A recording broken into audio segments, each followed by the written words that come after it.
Welcome, everyone. This is our Android Week with Alan Furstenberg in New York, Bruce Turner in Lynchburg, Virginia, Duke Carrico in Kingsport, Tennessee, Cadeas Kalut in Newport Beach, California, and in Menifee, California, Pam Adger. This is our Android Week. Bam. Okay, I swear to God, I was on time. So I'm not making this up. Alan is stuck at a Google event. I was waiting for Alan, and I just called, and he to prove that he's at a Google event. He just texted me a picture of one of the Android Lollipop statues. Cadeas has already been arrested once so far, trying to join the hangout, and Pam is in a bubble bath. And apparently, her proof is she has posted some sort of picture, which I'm afraid to look at because I don't want to get in trouble. I don't want to get on the NSA's list or whatever. But I'll look at it after the show, of course. So anyway, everyone submitted their teacher's note, and Cadeas joins us via audio only. Welcome, Cadeas. Hey, what's up? And I've got to adjust his... to a minimum. My road rage outburst, I'll keep them to a minimum. I got to get into my scrape thing here. Oops. Okay, there, and then F11, and then load the chat thing. I apologize. So anyway, this is basically going to be the worst ever Hangout-based show of all time. All right, so we're gonna get through this. Somehow we're gonna get through this. Okay, so Lollipop happened. I just got it today on my Nexus 7, and I could have sideloaded it, but I didn't. I was like, I'm busier than I had time for that. I think I did that with KitKat. So the first thing I noticed was it said I'm running out of space, and I'd recently done a factory reset because I was experiencing that Android bloat that occurs after a while, and things are slow and crashing. And so you do a factory reset, it wipes you clean, and then all of a sudden you have a brand new Nexus 7 again. And then I looked, and it said out of 13 gigs available on the device, other than like the operating system and stuff, I had 10 point something free. And so I'm like, how in the hell do I have too much space used? Then I rebooted for a reason I can't remember, and then I don't have that message anymore. So I guess that was just and it updated a bunch of things. So I guess you get the initial thing, then you get a new build. So, Cadeas, I've heard this described as glitchy, and still needs some polish in some areas, much like when iOS did their revamp and they had the snafu with their maps and stuff. But it was sort of a short-lived situation, but in general, I've heard that this is amazing and the best update to date, the biggest advancement for Android, even bigger than Jelly Bean coming from Gingerbread. In your opinion, what do you think of Android 5.0 Lollipop? Well, first, it's not that bad. It's not iOS bad. I mean, there are a couple things that they need to correct, but it's just little minor things, and they just need to repolish over it. But I love this update. This makes me love Android even more than I've already loved Android. So fixing stuff. What'd you say? I was talking to the audience. I was trying to get you centered because we didn't do our test because I'm sorry. There's stuff happening, all kinds of crazy stuff. Pam's in a bubble bath, and Alan's doing selfies with the Android statue, and you were talking. So I apologize. Go ahead. Okay, so. How not to do a show. DanMcDermott.net. How not to. Go ahead. Basically, Lollipop is the greatest thing since operating systems for phones, I would say. Once they get everything polished out, my biggest issue that I'm having right now is that I don't like that the freaking Google search just crashes randomly, especially like when you're driving like now and I'm using it for maps, and then randomly my screen lights up when it's pitch black outside to tell me that Google search just crashed. Only for me to press OK and it restores itself. So I just that's really the only thing that's been aggravating me about it. Other than that, everything else is tip top. I love it. I swear by it. One thing I'm still learning one really cool thing is that you get notifications on your device on the lock screen, and you can interact with them. You have to hit them twice, so it still function. It's the basic function of a lock screen is so you don't accidentally call Istanbul in your pocket, right? And also for security reasons. So I like that you can I can interact here. I can double tap. Like here it says a message from Pam. I'm since we're doing the show and we're family friendly, I'm not going to click it. But if I click it twice, it'll open it up. And what is? I heard that there are some security improvements with 5.0. What is the deal there? Probably the biggest security improvement that I'm remembering right now while being on the road is the fact that everything is automatically encrypted, so you don't have to actually go through and set encryption. It's encrypted from the start. Right. So this is probably the biggest thing that they have. I like the fact that when you have a password on your phone, if you're near your any of your wearable type devices, whether it's Google Glass or the Android Wear Watch or even your Bluetooth, it will not require you to enter that password as long as you're in range of either of those devices. And whenever it's in that mode where there is no password, there is an icon at the top of the screen that is a picture of a lock that's unlocked, just to let you know that there is no password because you're near one of the devices that you made trusted, essentially. So there's a whole bunch of just little bitty things here and there that's just really makes this a better operating system than everything else out on the market right now. Now and that's another real big thing for people who if you have the let's say you got your work mail with a company and they force you to have a password and you have to type this long password in just to get into your phone. Essentially, if you have this Google Glass or Android Wear Watch or whatever near your phone, you don't have to deal with that password. So it makes it makes it more fun to use your phone and less stressful. Okay, so one thing I've noticed, there is a learning curve. And one thing I noticed, I pointed out to Cadeas is now on my Nexus 7, I have the original Nexus 7, the 2012 one. So if I press the power button, traditionally on my TouchWiz device, my Note 2, if I press and hold the power button, I would get options to shut down, restart, or change from mute to volume on. Now, a Nexus 7 would just be shut down or volume on, I think something else. But now it's just shut down. That's one thing I like about TouchWiz versus straight up Android is that there's a restart button. I don't want to have to shut down and then hold the button again to restart, right? That's one of the things I like about Samsung's version versus raw Android. But now it just shuts down, and in order to mute, I think I have to hold the volume button down. But if you think about it, that's the way it should have always been. In order to adjust the volume knob should be used, not the power button, right? And keep this in mind too, Dan. If you need to mute, you pull down from the notification bar, and there is a priority, and then there's a none. So that way you don't necessarily need the mute option on the side or on the power button anymore. Now you can pull down, and there's different types of mute that you can use. Oh so my God! I can already hear Craig. I can already hear Craig on that. How many options to mute do you need? All right. Google search has just stopped in the middle of this hangout. But mute should be simple and fast. I should be able, if I'm in a business meeting, with one motion minimum, I should be able to mute the phone. You know what I mean? You can. That's with one pull down, and then it depends on what type of mute. If you're going into a meeting, you can mute your phone with the exception of emergency calls because you're in a meeting. Versus if you're going, there's just different scenarios. I don't like that. I think like on the iPhone, isn't there a button on the top? On the phone, there is, not on the tablet. It's on the side. Okay, so I guess that makes sense because your needs.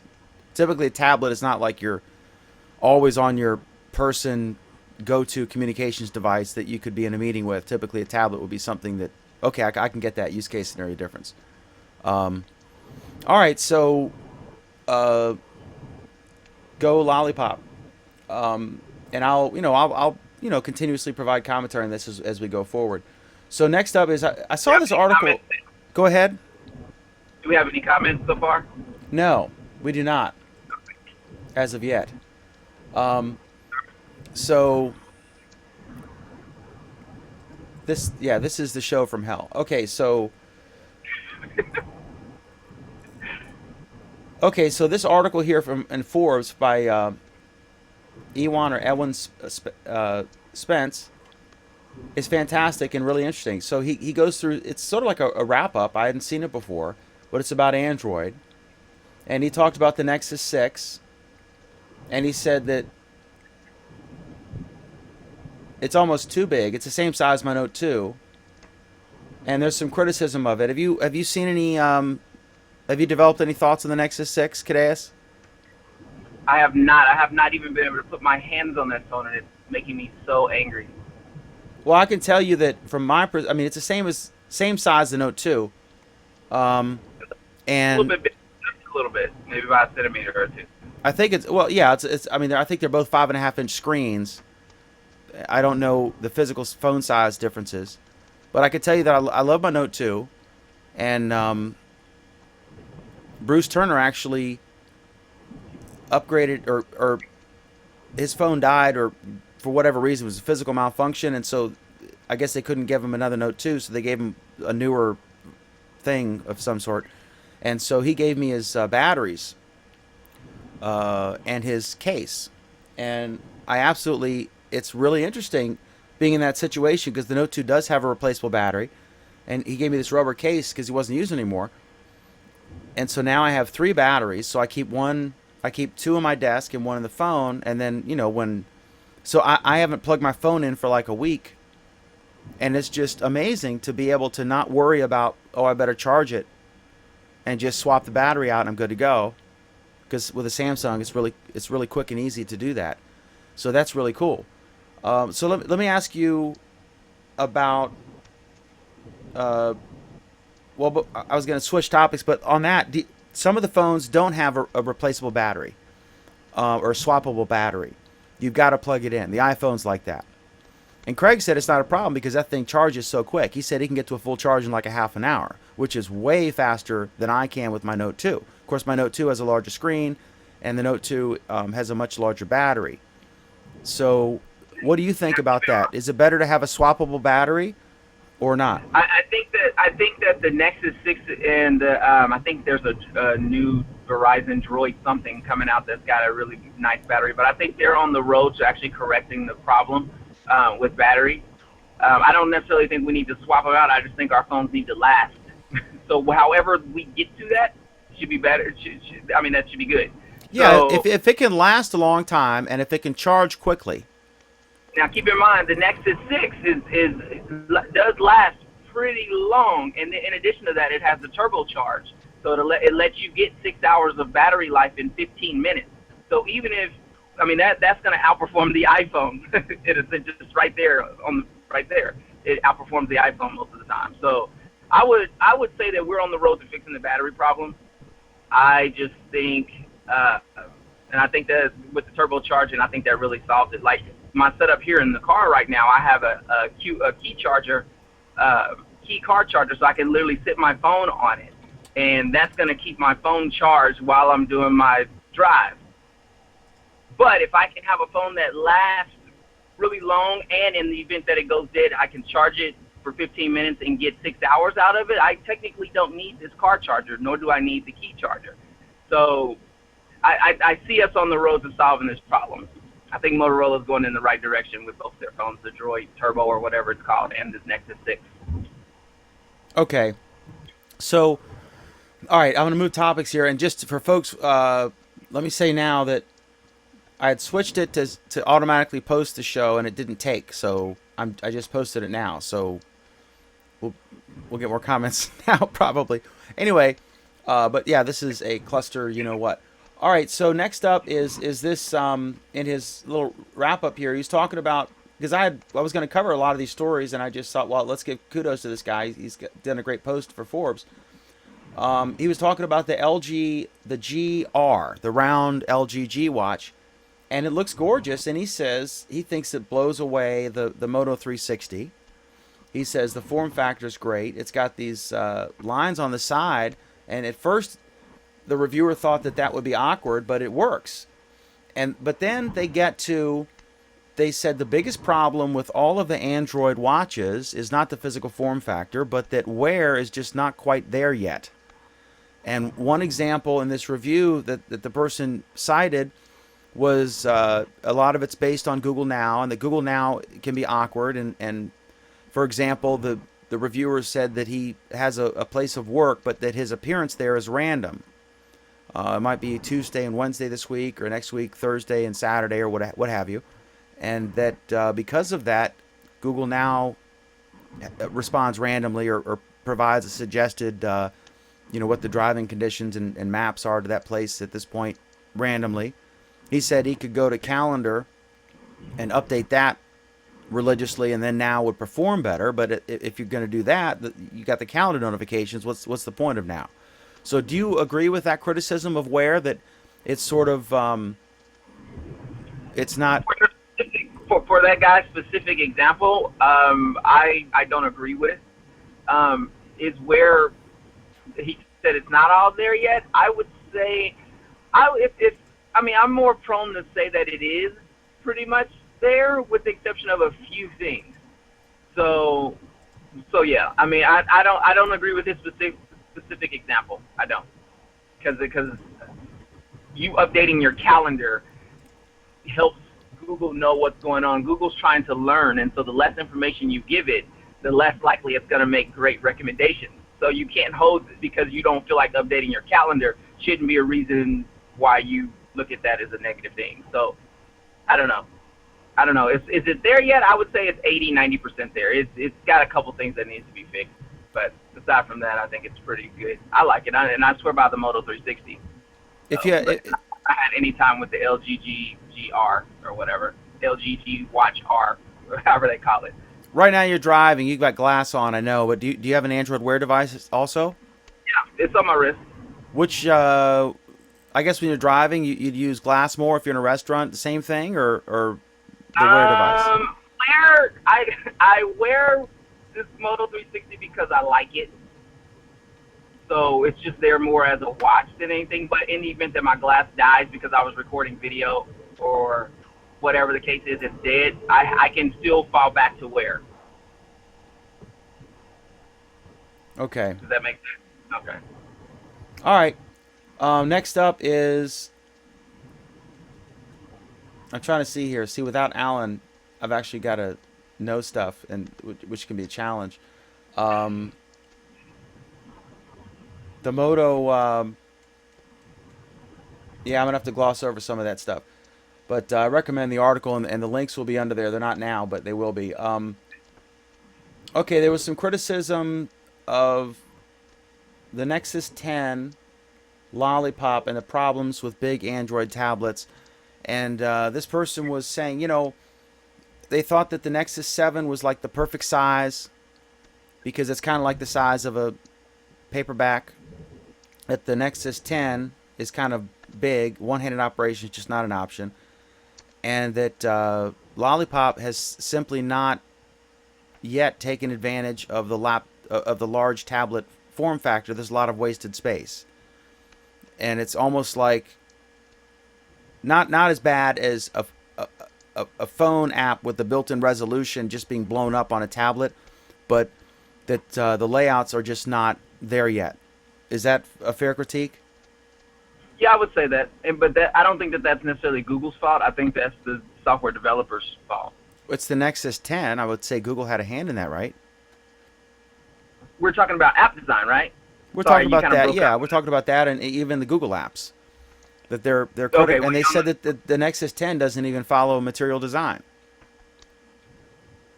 Oh yeah, I did see that. I did hear about that. I haven't seen it. I don't own a Nexus 10. That's one of the few devices I never wasted time to get. So I have not seen them with my own eyes. I've only heard people saying things about it. So I really can't speak to that. Okay. All right. And then we have we're just we're literally phoning it in this week. Um, that's all the topics that I'm competent to talk about that we had.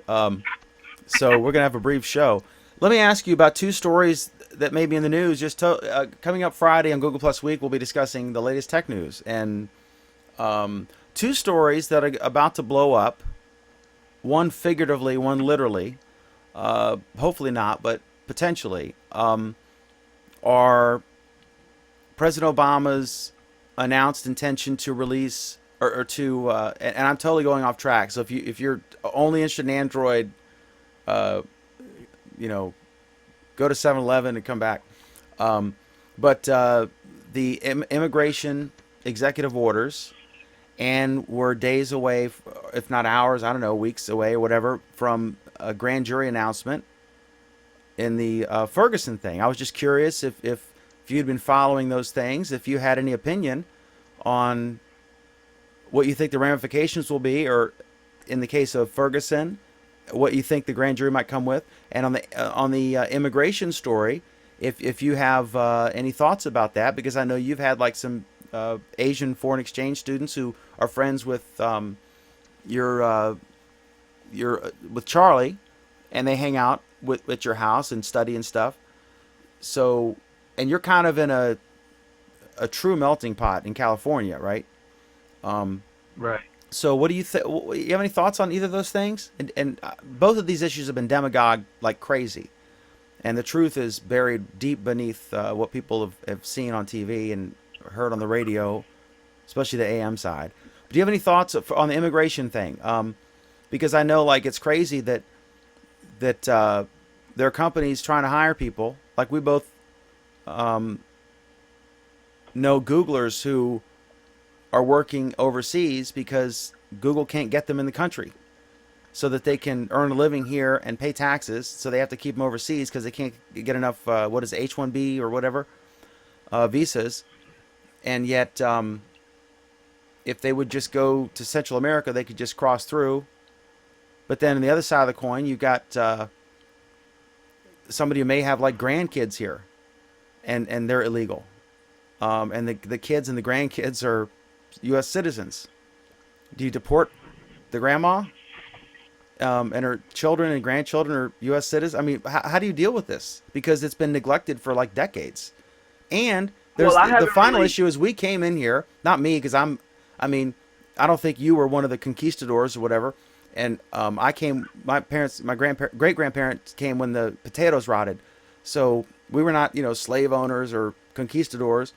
And basically, the folks who look like me came in here and enslaved the blacks and took the Indians' land and put the rest of the survivors that they didn't kill in concentration camps. And yet now we're like, where are your papers? So I have mixed emotions on this and kind of a guilt complex about it. At the same time, I accept the reality. You can't just have a sieve at the border. How do you deal with this? What's your take? Well, I guess that didn't work out. My take would be, I've been on the road, so I haven't really followed the immigration thing other than what I've been hearing on the videos that I've been watching while I've been driving. But from what I hear, it sounds like it's a good thing, because I think that we need to focus more, go back to letting people come here and letting people legally be a part of our society, so then that way we can so they can get the tax dollars and the whole 9 yards, and they can, as opposed to them just making money and sending it back to wherever they're from to help their family there or whatever the scenario is. I mean, the way we have it set up is you come in the country legally, you make some money, our country doesn't make anything from you making money, and then you're sending it back home or whatever. Everybody's got a different scenario. So I think we need to revisit the way we handle things. I have people that are international, and just to come here to visit is a ridiculous process, and I think that's unnecessary, especially when there's never been a history of issues with our country. So I think we need to look at this a little more, but I know people argue and say, well, what about the terrorists and the terrorism and all that? So I don't really have an answer for that.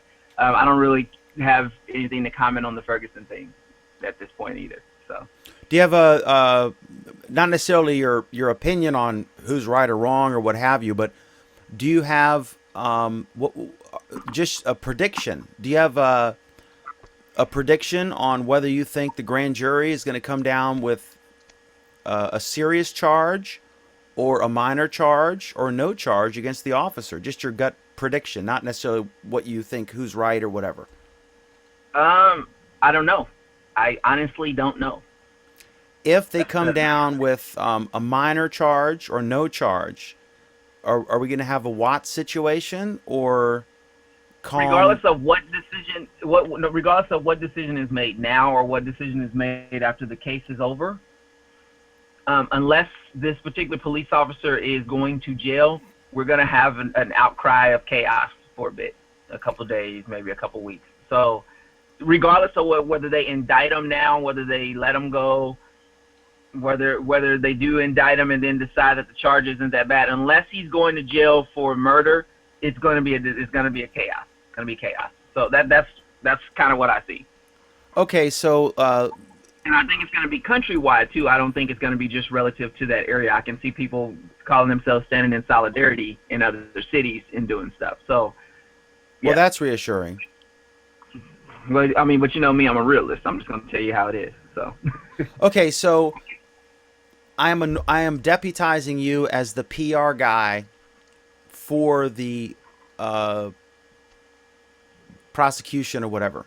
Whoever's in charge of the, I don't know if it's a DA or U.S. Attorney, whatever it is.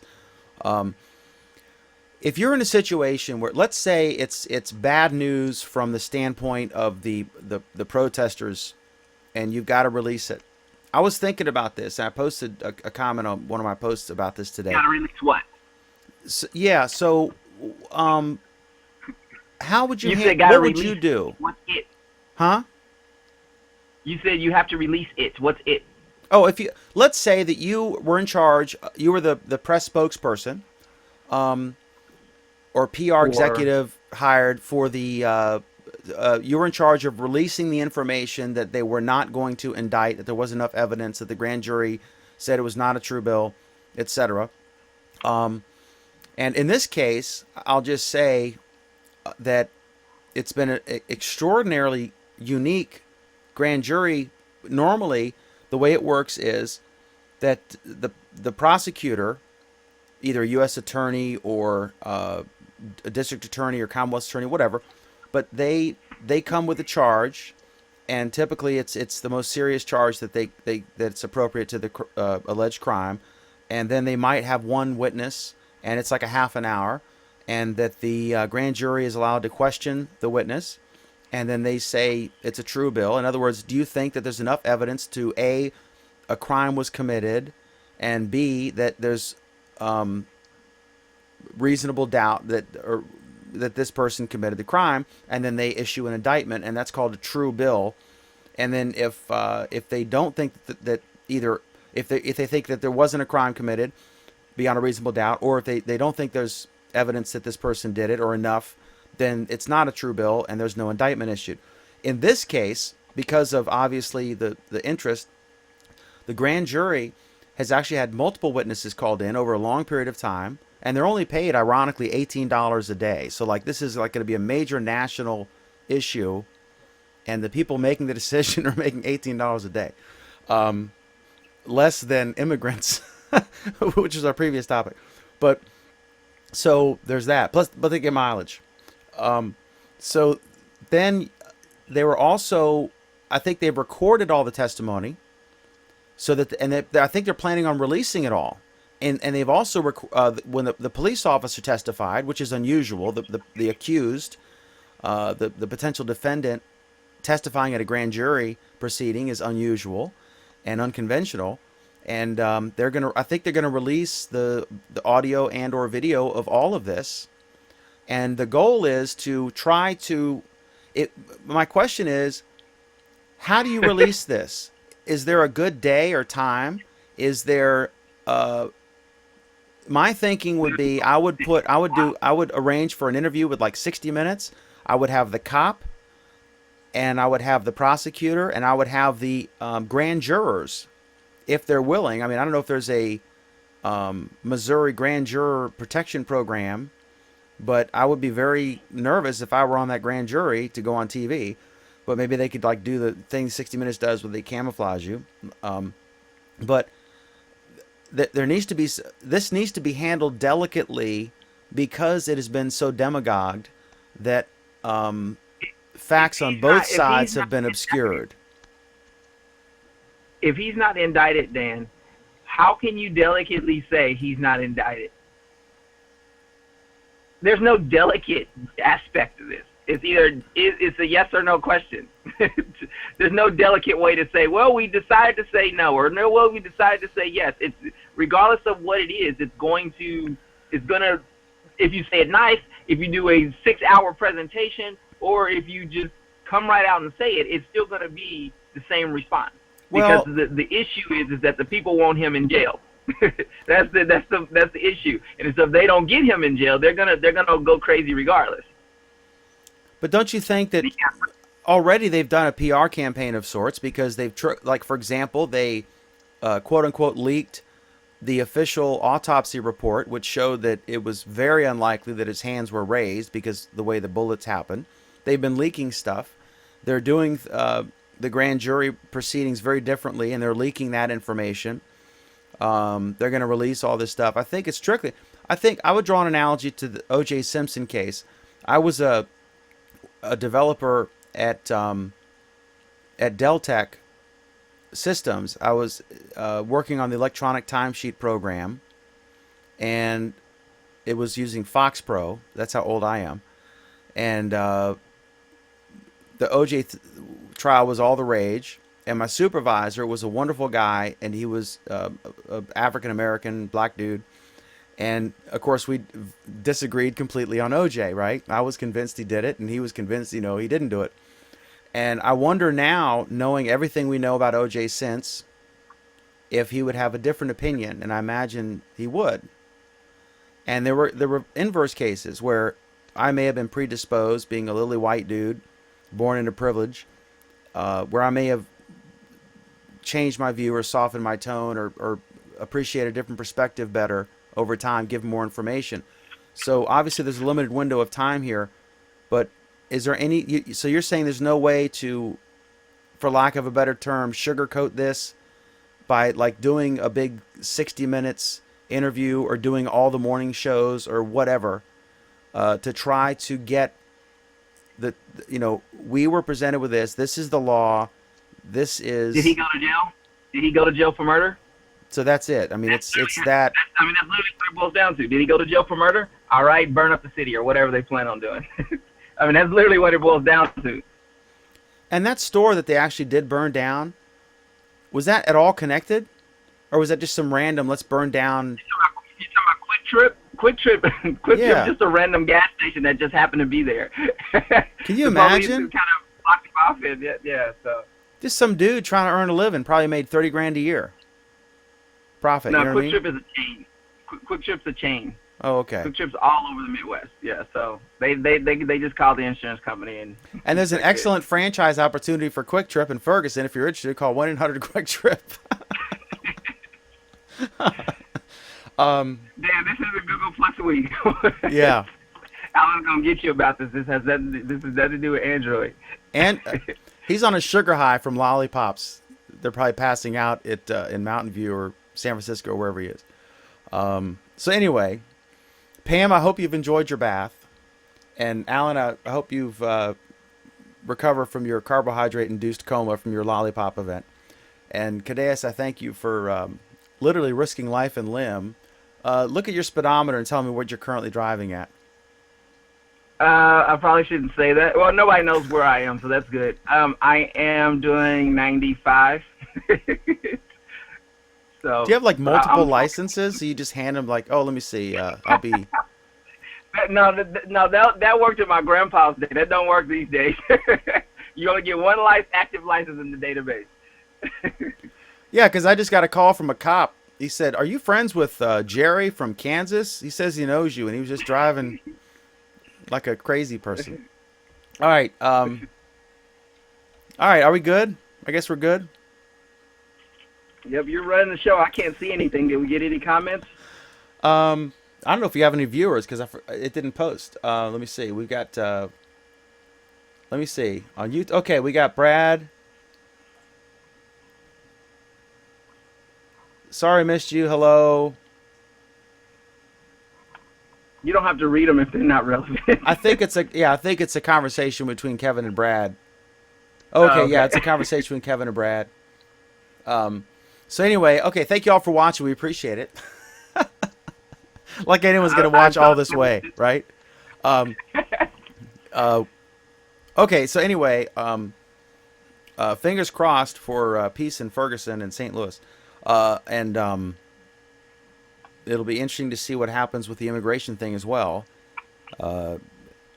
So all that happened. Anyway, we have two programs. Friday we have Google Plus Week, which is 8:30 Eastern, 5:30 p.m. Pacific. Friday 8:30 p.m. Eastern, 5:30 p.m. Pacific. Google Plus Week, and this program, our Android Week, is allegedly at 9 p.m. Eastern, 6 p.m. Pacific, 9 Eastern, 6 p.m. Pacific Standard Time. We thank you for watching, and we appreciate all of your comments tonight. Anyway, we promise to be on our game next week, although it's a bit hectic through the holidays. There's bubble baths and Android events and often alcohol involved, so it can be spotty at best. But we wish you all well, have fun, and until next time, have an awesome Android week. Peace.